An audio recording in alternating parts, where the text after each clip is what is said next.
سندھ کے اندر سیاسی جماعتوں کے جانب سے اپنی اب سے صف بندیاں شروع کر دی ہیں. میں نے پہلے بھی کہا تھا کہ سندھ کے اندر صف بندی ہو رہی ہے، لیکن جو ٹائم اور سنت ہے اس کا تعین اب باقی ہے. سندھ کے اندر آج ایک بڑی ڈیولپمنٹ ہوئی ہے. پہلے بھی جماعت اسلامی اور جی ڈی اے کے سربراہ پیر پاگاروں کے مابین روابط ہوئے ہیں، لیکن اس مرتبہ جو رابطہ ہوا ہے پیر صاحب پاگاروں اور جماعت اسلامی کے امیر حافظ نعیم الرحمان کے درمیان وہ ایک منفرد ہے.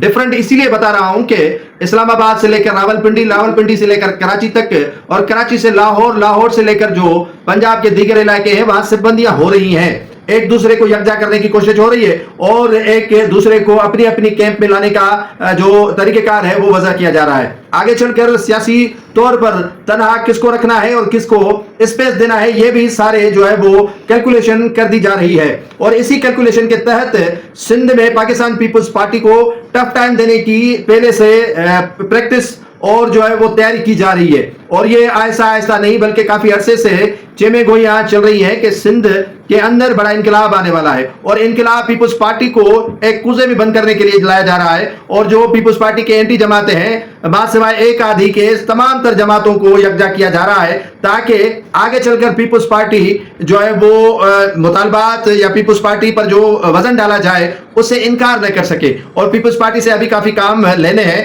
جس پر آصف علی زرداری تو مکر سکتے ہیں، لیکن اس کے برخوردار کبھی بھی نہیں، کیونکہ برخوردار کو تیار ہونا ہے اقتدار کے لیے. اور آج جو جماعت اسلامی کے امیر حافظ نعیم الرحمان اور پیر صاحب پاگاروں کے مابین جو ملاقات ہوئی ہے اس کے دوردست نتائج نکلنے والے ہیں.